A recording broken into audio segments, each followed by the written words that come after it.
కర్కాటకం వారి కనుక చూసుకున్నట్లయితే ప్రస్తుతం మీ గురువు 12వ స్థానంలో ఉన్నాడు. 11 మార్చి నుంచి వక్రత్యాగము పోయి స్ట్రైట్ అవుతాడు. జూన్ 1వ తేదీ వరకు 12లో ఉంటూ జూన్ 2వ తేదీ నుంచి మీ రాశిలోకి ప్రవేశిస్తాడు. దీని మూలంగా కలిగేటువంటి ఫలితాలు, ఎటువంటి విషయాల పట్ల మీరు జాగ్రత్తగా ఉండాలి, ఎటువంటి పరిహార మార్గం చేసుకోవాలనేటువంటి అంశాలు చెప్తుంది నేనైనప్పటికీ చెప్పిస్తుంది సాక్షాత్ లలిత అమ్మవారిగా భావిస్తూ. ప్రధానంగా మీకు గురువు ఎప్పుడైతే 12వ స్థానంలో ఉన్నాడో శనగలు ఎక్కువగా దానంగా ఇస్తూ ఉండండి. గోశాలకు వెళ్ళి ఎక్కువ సేవ చేయండి. ఇదే పరిహారం. ఇక మిగతా అంశాలు కనుక చూసుకున్నట్లయితే 12వ స్థానంలో వక్రత్యాగమైనటువంటి గురువు మీకు ఖర్చుల విషయంలో, ఇన్వెస్ట్మెంట్స్ చేస్తే అద్భుతంగా వస్తున్నట్టు అనిపిస్తుంది. మళ్ళీ అట్ ది సేమ్ టైం ఎక్కడో ఇదేంటి నేను ఏమైనా ఇన్వెస్ట్మెంట్ తగ్గించి చేస్తున్నానా ఏంటి అంటే నేను తప్పు దీంట్లో ఇన్వెస్ట్మెంట్ చేస్తున్నాను ఒక సంశయాన్ని గురిస్తూ ఉంటుంది. 12వ స్థానం మిథునం ఏదైతే అయిందో ఆ మిథునము గురువు యొక్క రాశుల్లో, బుధుడి యొక్క రాశిలో గురువు ఉండడం వల్ల ఇటువంటి సిచ్యువేషన్స్ అంటే కంపల్సరీ తప్పనిసరి ఖర్చు పెట్టవలసిన పరిస్థితి రావడము, వద్దన్నా సరే ఖర్చు పెట్టాల్సిన రావడం. కొంతమంది పెద్దవాళ్ళు ఉంటారు, అంటే ఊరికి పెద్దవాళ్ళు ఉంటారు. వాళ్ళు చూడండి ఒక్కోసారి వాళ్ళ స్థితిగతులు బాగోకపోయినా ఊళ్ళో ఉండే వాళ్ళకి హోదా కోసం కొన్ని ఖర్చు పెడుతూ ఉంటారు. దేవతా సంబంధించిన విషయాలు అంటే ఒకటేంటంటే దేవతా సంబంధించిన ఉత్సవాలకని లేకపోతే ఆలయాలకని పెట్టే ఖర్చు ఖచ్చితంగా మిమ్మల్ని మీ యొక్క వంశాన్ని కాపాడుతూ ఉంటుంది. అందులో ఒక్క రూపాయి కూడా వేస్ట్ అవ్వదు. మీరు వేరే వాటికి ఎంత ఖర్చు పెట్టినా వేరే. కానీ అయితే ఇక్కడ ఏంటంటే ఫస్ట్ ఆఫ్ ఆల్ ఈ 12వ స్థానంలో ఎప్పుడైతే ఈ యొక్క గ్రహం ఉందో గుర్తుపెట్టుకోండి, 12వ స్థానంలో ఉండేటువంటి గురువు ఇటువంటి విషయాలు చూపిస్తూ ఉంటాడు. మరి రాశిలోకి ఎప్పుడైతే జూన్ 2వ తేదీ నుంచి గురువు వస్తున్నాడో ఇక్కడ నుంచి కొంత అంటే స్ట్రెస్ పెరుగుతుంది, కొంత స్టెబిలిటీ కూడా అవుతారు కొన్ని విషయాల్లో. కాకపోతే ఇక్కడ నుంచి మీకు వివాహం కోసం చేసే ప్రయత్నం ఫలిస్తుంది. అదేవిధంగా సంతానం కోసం చేసే ప్రయత్నం కూడా ఫలించడానికి జూన్ 2 నుంచి నవంబర్ వరకు దీని యొక్క ప్రభావం చూపిస్తూ ఉంటుంది పాజిటివ్గా. అయితే మీకు ఎటువంటి మనీ సంబంధించిన డీల్స్ చేసేటప్పుడైనా కొంచెం ఎక్కడైనా స్ట్రక్ అవుతుందా మనం మనీ కనుక ధనాన్ని ఇక్కడ ఇచ్చినట్లయితే అనేటువంటి విషయాన్ని కాస్త చూసుకొని చేయండి. రెగ్యులర్గా గణపతి ఆరాధన చేయండి. ఉద్యోగ సంబంధించిన రీత్యా వేరే ప్రాంతానికి వెళ్ళినట్లయితే బాగుంటుంది. కాస్త వేరే వాహనం మీద వెళ్ళేటప్పుడు అతివేగం అనేటువంటిది పనికిరాదు. అయితే మీ యొక్క పర్సనల్ చార్ట్లో ఏదైనా ఒక గ్రహం వక్రించిందనుకోండి, అసలు మనకి మొత్తం 9 గ్రహాలలో అంటే రవిచంద్రులు ఎప్పుడూ వక్రించవు, రాహుకేతువులు ఎప్పుడూ వక్రగతిలోనే ఉంటాయి. అయితే ప్రత్యేకంగా వక్రించేటువంటి గ్రహాలు ఏమిటి అని చెప్పి చూసుకున్నట్లయితే గురువు, శని, కుజుడు, బుధుడు, శుక్రుడు, ఈ 5 గ్రహాలు. మన పర్సనల్ చార్ట్లో వక్రగతి చెందిన గ్రహానికి నాడీ ఆస్ట్రాలజీలో, గురుగునంద నాడీ ఆస్ట్రాలజీలో ఒక విశేషమైనటువంటి అర్థం చెప్పారు. దానికి ఏమిటది?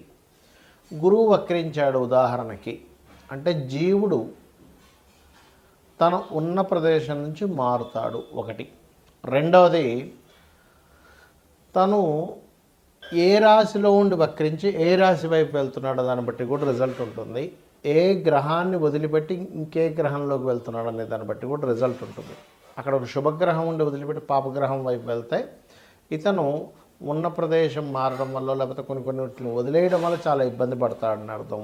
అలా కాకుండా అంటే ఎలా అంటే ఇప్పుడు చూడ మనకి మంచి మనుషులను వదిలేసి అనవసరమైన దీంట్లోకి వెళ్తున్నాము అని చెప్పొచ్చు. ఏది శుభగ్రహంతో ఉన్నటువంటి గురువు వక్రించి పాపగ్రహం వైపు వెళ్తాయి. అలా కాకుండా పాపగ్రహంతో ఉన్నటువంటిది వదిలేసి శుభగ్రహం వైపు వెళ్తున్నాడు అనుకోండి, మీ లైఫ్లో ఖచ్చితంగా కొన్ని ఇబ్బందులు ఏవైతున్నాయో పోయి మళ్ళీ మంచి టైం వస్తుంది అని కూడా చెప్పొచ్చు. అయితే జూపిటర్ వక్రగతి అనేటువంటి పాస్ట్ లైఫ్ అని చెప్తుంది. ఏ గ్రహమైన వక్రగతి అంటే పూర్వజన్మల్లో కొన్ని దేవతా సంబంధించినటువంటివి, గురు సంబంధించినటువంటిది, అదేవిధంగా స్పిరిచువల్ రిలేటెడ్ సంబంధించినవి, గురువు సేవ సంబంధించినవి కొన్ని మీరు పెండింగ్లో ఉన్నారు, అవి మీరు తీర్చుకోవడానికి ఈ జన్మ ఎత్తారు అనేటువంటిది మీరు అర్థం చేసుకోవాలి. ఇక అంటే ఎవరికైనా గైడింగ్ చేయడం అనుకోండి, టీచింగ్ చేయడం అనుకోండి, ఇవన్నీ కూడా అనుకోండి. ఇక రెండవది శని గనక వక్రించాడు. ఇక్కడ కూడా మీరు శని అంటే కర్మకారకుడు, ఉద్యోగానికి కారకుడు కాబట్టి ఈ ఉద్యోగానికి కారకుడైన శని మీ జన్మజాతకంలో ఏ రాశిలో ఉన్నాడు, నీచంలో ఉండి వక్రిస్తే అంటే మేషరాశిలో ఉండి వక్రిస్తే నీచత్వం పోయినట్టు, తులారాశిలో ఉండి వక్రిస్తే ఉచ్చత్వం పోయినట్టు అనమాట. కాబట్టి ఉచ్చ నీచ స్థానాల్లో ఉండేటువంటి గ్రహాలు వక్రించినప్పుడు అది రివర్స్ ఫలితాలు ఇస్తాయి. అలాగే మిగతా రాశుల్లో ఏ రాశిలో ఉండి వక్రించాడు ఆ యొక్క తత్వాన్ని వదిలిపెట్టి పక్క తత్వాన్ని ఇది తీసుకోబోతుంది అనేటువంటిది మీరు అర్థం చేసుకోగలగాలి. అలాగే ఇక్కడ ఏంటంటే ఎప్పుడైనా శని భగవానుడు వక్రించాడు అంటే పూర్వజన్మల్లో మనము చేయవలసినంత జాబ్ అనుకోండి, మనం ఎక్కడో మనకు ఒక జాబ్ ఇస్తే ఆ జాబ్ని సరిగ్గా చేయకపోవడం వల్ల మన కర్మలు కొన్నిటిని వదిలేసాము, పూర్తి చేయలేదు. ఆ కర్మలు కంప్లీట్ చేయడానికి ఈ జన్మలో పుట్టాము. అందుకే ఎవరైనా శని వక్రించినప్పుడు అది ముఖ్యంగా డియోల్ సైన్ వెళ్ళినప్పుడు డియోల్ కారకుడితో కనెక్ట్ అవుతున్నప్పుడు రెండు జాబులు చేస్తారు. అది ఇక మరొక విషయం ఏంటంటే ఇక్కడ ఉన్న ప్రదేశం నుంచి ఇతర ప్రదేశాలకు వెళ్తే వీళ్ళ యొక్క కెరీర్ బాగుంటుంది అనేటువంటి సంకేతం మీ జన్మజాతకంలో కనుక శని వక్రించాడంటే.